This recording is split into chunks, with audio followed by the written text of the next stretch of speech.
മൂന്നാം ഞായറാഴ്ച കേരള ബോക്സ് ഓഫീസിലും തമിഴ്നാട് ബോക്സ് ഓഫീസിലും തരംഗമായിട്ട് അർജുൻ ചിത്രം ബ്ലാസ്റ്റ്. ഹലോ ഫ്രണ്ട്സ്, എല്ലാവർക്കും മൂവി ടോക്സ് ആൻഡ് റിവ്യൂവിൻ്റെ പുതിയൊരു വീഡിയോ ഇട്ട് സ്വാഗതം. അപ്പോൾ ഇന്നത്തെ വീഡിയോ ഭാഗത്ത് നമ്മൾ പങ്കുവെക്കാൻ പോകുന്ന ബ്ലാസ്റ്റ് എന്ന് പറയുന്ന ഏറ്റവും പുതിയ അർജുൻ ചിത്രത്തിൻ്റെ തുടർച്ചയായിട്ടുള്ള 18ാം ദിവസമായിട്ടുള്ള ഇന്നലത്തെ കേരള കളക്ഷൻ റിപ്പോർട്ടും 18 ദിവസത്തെ വേൾഡ് വൈഡ് കളക്ഷൻ റിപ്പോർട്ടൊക്കെയാണ്. വീഡിയോ ആദ്യമായിട്ട് കാണുന്ന സുഹൃത്തുക്കളാണെങ്കിൽ ഏറ്റവും ലേറ്റസ്റ്റ് സിനിമാ വിശേഷങ്ങൾ അറിയാൻ വേണ്ടി ഇപ്പോൾ തന്നെ ചാനൽ സബ്സ്ക്രൈബ് ചെയ്ത് നോക്കുക.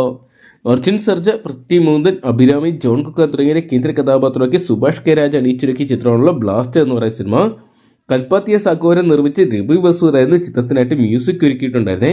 ഇപ്പോൾ ആ ചിത്രത്തിന്റെ പുറത്തു വരുന്ന കണക്കുകൾ പ്രകാരം ചിത്രത്തിൽ ഇന്നലെ കേരള ബോക്സ് ഓഫീസിൽ തരംഗമായിട്ട് മാറാൻ സാധിച്ചിട്ടുണ്ടായിരുന്നു. ഏകദേശം 18 ദിവസമായിട്ടുള്ള ഇന്നലെ മൂന്നാം ഞായറാഴ്ച ചിത്രത്തിന് കേരള ബോക്സ് ഓഫീസിൽ നിന്ന് മാത്രം ഏകദേശം 60 ലക്ഷം രൂപയോളം സ്വന്തമാക്കാൻ സാധിച്ചെന്നാണ് പുറത്തു വരുന്ന റിപ്പോർട്ടുകൾ. എന്തൊക്കെയാണ് ഒരു മലയാള ചിത്രത്തിന് സാധിക്കാത്ത റെക്കോർഡ് കളക്ഷനാണ് അർജുൻ ചിത്രം ബ്ലാസ്റ്റ് കേരള ബോക്സ് ഓഫീസിൽ സ്വന്തമാക്കിക്കൊണ്ടിരിക്കുന്നത്.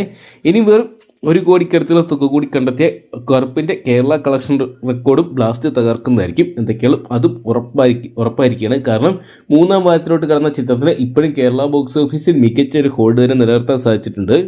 18 ദിവസത്തെ ചിത്രത്തിന്റെ വേൾഡ് വൈഡ് കളക്ഷൻ റിപ്പോർട്ടുകൾ പുറത്തു വരുമ്പോൾ ചിത്രം ഏകദേശം 70 കോടി പിന്നിട്ടതായിട്ടും അറിയാൻ സാധിക്കുന്നുണ്ട്. എന്തൊക്കെയാണ് തമിഴ് സിനിമയുടെ മറ്റൊരു 100 കോടി ചിത്രമായിട്ട് അർജുൻ്റെ ബ്ലാസ്റ്റ് മാറുമെന്ന് കണ്ടു തന്നെ അറിയാം. അപ്പോൾ ബ്ലാസ്റ്റ് എന്ന് പറയുന്ന സിനിമ നിങ്ങൾ കണ്ടിട്ടുണ്ടെങ്കിൽ സിനിമയെക്കുറിച്ചുള്ള നിങ്ങളുടെ വിലയേറിയ അഭിപ്രായങ്ങൾ കമന്റ് ബോക്സിൽ പങ്കുവെക്കുക. ഏറ്റവും ലേറ്റസ്റ്റ് സിനിമാ വിശേഷങ്ങൾ അറിയാൻ വേണ്ടി ഇപ്പോൾ തന്നെ ചാനൽ സബ്സ്ക്രൈബ് ചെയ്ത് നോക്കുക.